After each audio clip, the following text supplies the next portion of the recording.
Hi everyone. So my project looked at music therapy in the neonatal intensive care unit, also known as the NICU.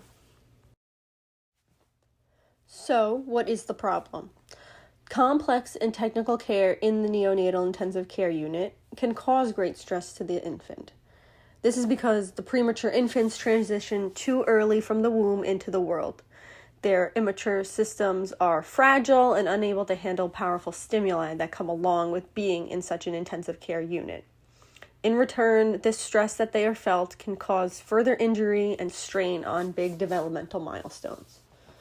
For example, the bright lights, the loud noises, and the physical touch can all negatively impact the infant and lead to impaired oxygenation, blood flow, heart rate, etc.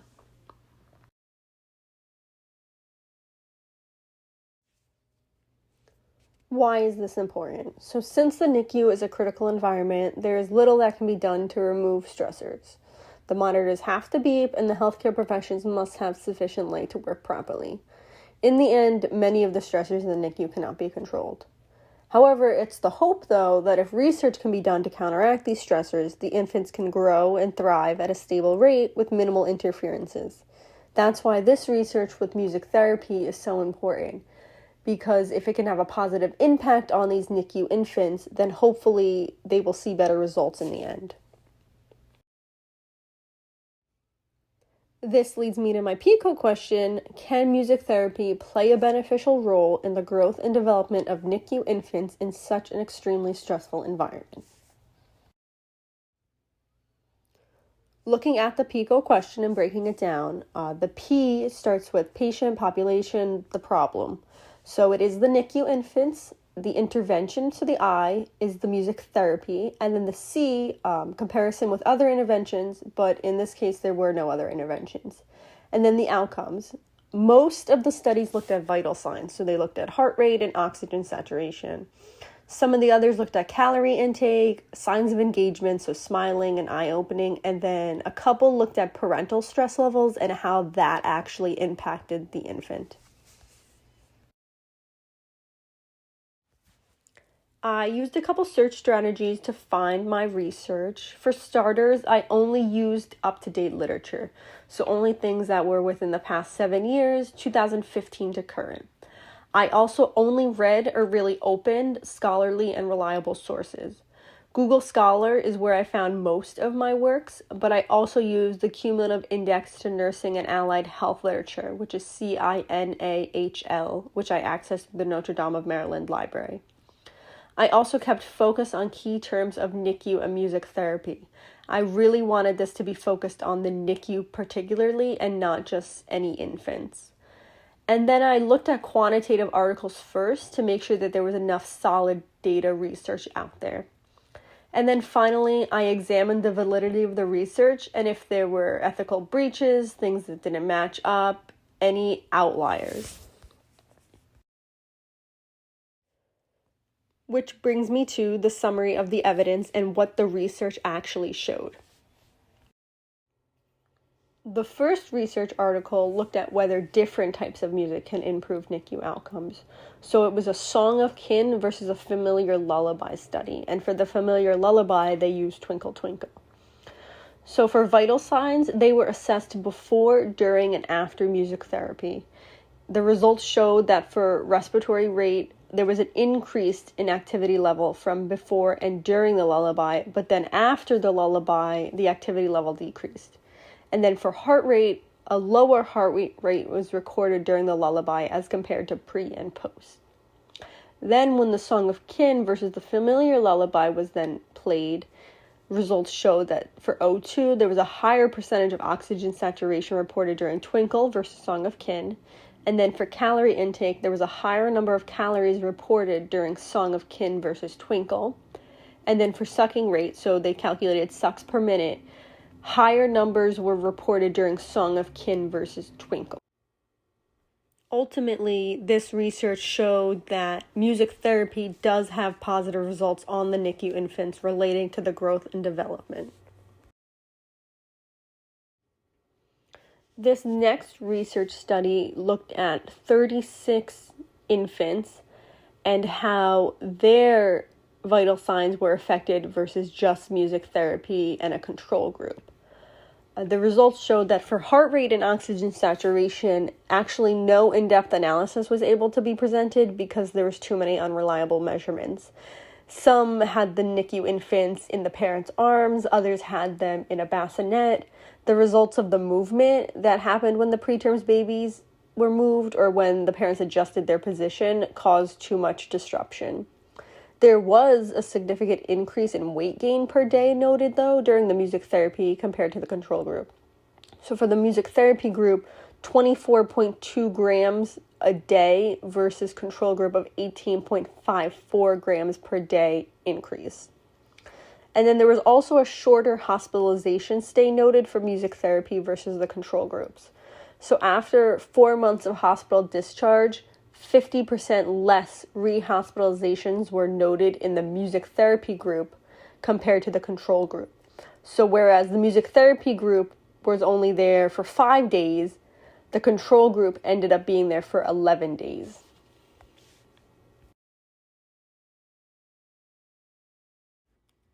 This next research was based out of Germany, and it looked at 65 parent-infant pairs. The purpose of their research was to look at parent stress levels as well as physiological conditions of the NICU infants. Their results showed that the infants in the treatment group, so the infants exposed to music therapy, had an 11.1 day less of caffeine therapy needed, a 12.1 day less of nasogastric or orogastric tube feed, and 15.5 days less of hospitalization. All of these numbers are on average, so collected by all of the 65 individuals. They also looked at interventions pre and post. So parents showed a significant reduction in stress factors. However, there was no difference between the control and treatment group for stress factors. So the thought behind those numbers was that the parents' stress significantly reduced as the NICU infants started to improve. I'm concluding that the parents' stress levels reduced because some intervention was taken for their child, and it was the hope that they would improve. My fourth research study looked at 66 infant participants in Tabriz, Iran.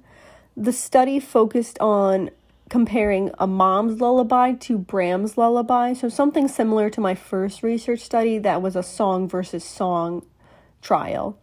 The mom's lullaby was something that the mothers picked, and then the Brahms lullaby is something that's native to their region. The results showed that there was significant difference in oxygen saturation between the Brahms and the mom's lullaby as compared with the control groups in the 15 minutes after intervention.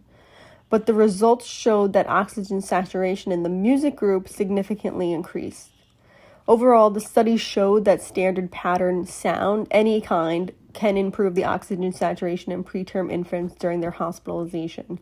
So this research study chose to specifically target oxygen saturation and if different types of music could impact that, or if just music in general could impact that. My fifth study looked at 30 mother-infant pairs in Brazil and how they would be impacted for signs of engagement. So they chose a music versus control study. The results showed that there was an increase in eye-open frequency and smiling during the music therapy group versus the control group. It was also noted that infants that were awake during the beginning of the therapy had the most promising results. This study used something known as Preck's behavioral states and categorized them based on 5 criteria. So for number 1, it was deep sleep, eyes closed, regular respirations, no movement. 2 was active sleep, eyes closed, irregular respirations, small movement. 3 was quiet awake, eyes open, but no movement. 4 was active awake, eyes open, gross movements. And then 5 was crying. And this is how they measured the baby's response to the music. From the study, it can be concluded that early vocal contact and music therapy interventions should be implemented to mitigate the adverse effects. The study also showed that music therapy can enhance the preterm infant's signs of engagement during the interaction by increasing their eye-opening frequency, especially, like I said, when the infants were awake at the beginning of the interaction, were the most positive outcomes seen. So now back to the PICO question, can music therapy play a beneficial role in the growth and development of NICU infants in such an extremely stressful environment?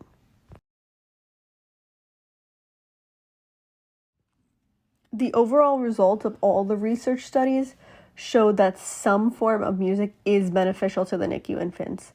So in a few of the studies, we saw that they had positive results with vital signs, so the oxygen saturation and the heart rate. And then for others, there were difficulties obtaining reliable results, so those were exonated. And then also for the parental stress levels that were observed, these were thought that if the parent was stressed, that negative energy could be felt by the infant. So overall, positive results were seen throughout. So yes, music therapy can play a beneficial role in the NICU for growth and development milestones.